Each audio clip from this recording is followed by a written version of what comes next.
I stood in our living room, the Christmas tree's lights casting a warm glow, but my wife's eyes were colder than the snow piling up outside. For weeks, Sarah had been a ghost in our home, her gaze sliding past me like I was invisible.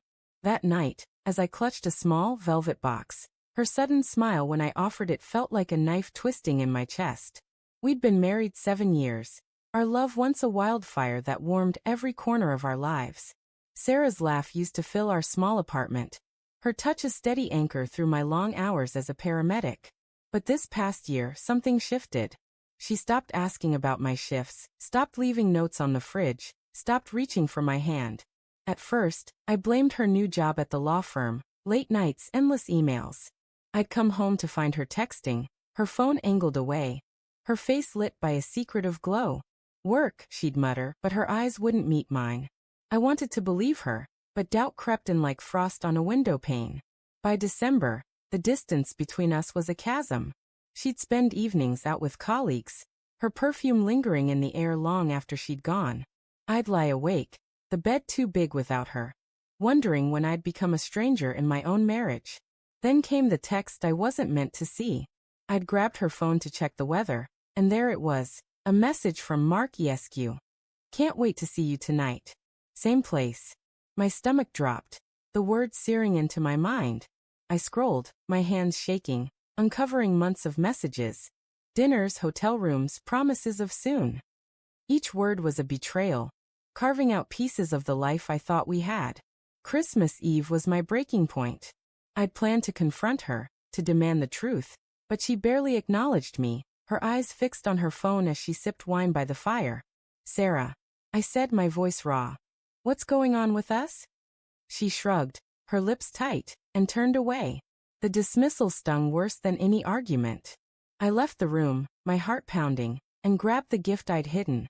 A necklace, a delicate silver chain with a pendant shaped like the star we'd wished on during our honeymoon. I'd saved for months, hoping it might remind her of who we were. When I walked back in, the velvet box in my hand, her face changed. Her eyes widened, her lips parted, and she stood, suddenly soft, reaching for me. Is that for me? She asked, her voice warm for the first time in months. I froze, the room tilting. This wasn't love, it was guilt, a performance. I saw it clearly now. She thought the gift was her salvation, a sign I hadn't noticed her lies.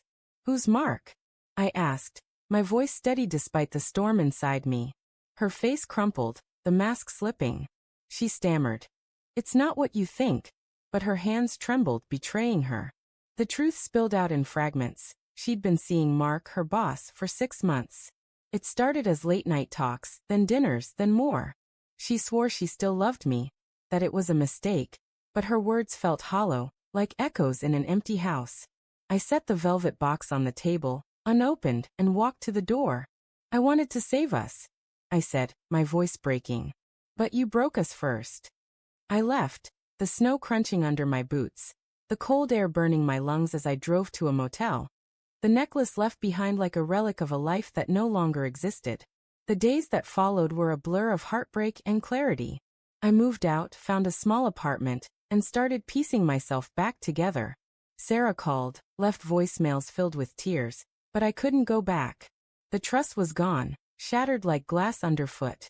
I heard later that Mark had left her too, his promises as empty as hers. I didn't feel vindicated, only hollow. Love, I learned, can be a fragile thing, built on trust that crumbles when betrayed. As I sit alone now, the winter wind howling outside, I wonder if I'll ever trust again. Or if some wounds are too deep to heal.